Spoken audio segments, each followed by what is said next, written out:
गणित दिलेलं आहे। या गणितामध्ये वजाबाकी, बेरीज, वजाबाकी 3 क्रिया दिलेल्या आहेत। अशा वेळेला आपलं उत्तर चुकू नये म्हणून काय करायचं बघा, पर्याय 4 पर्याय दिलेले तुम्हाला। यापैकी कोणतं उत्तर बरोबर आहे ते तुम्हाला 1 मिनिटात शोधायचंय। मग उत्तर चुकू नये म्हणून काय ट्रिक आहे बघा। इथं काय लिहिलंय?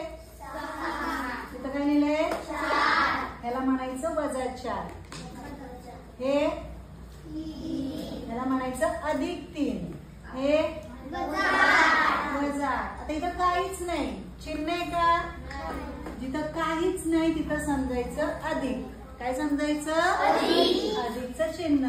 आता आपली खरी ट्रिक सुरू होते बघा। +6।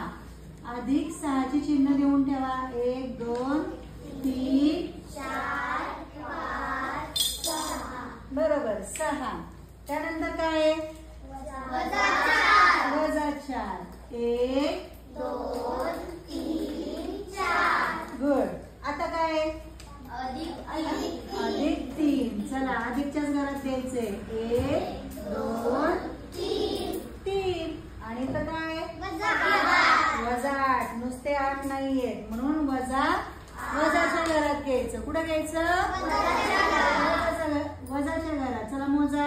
1 2 3 4 5 6 7 8 ओके।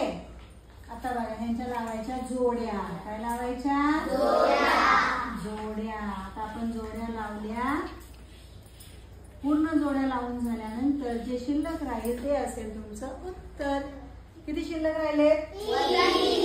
नुसते 3 नाही म्हणायचे बरोबर। या घरात वजाच्या घरात राहिले तर +3, अधिकच्या घरात राहिले तर +3 म्हणजे जे शिल्लक राहतील ते। मग उत्तर काय आलं आपलं? पर्याय क्रमांक 2 आहे की नाही सोपं?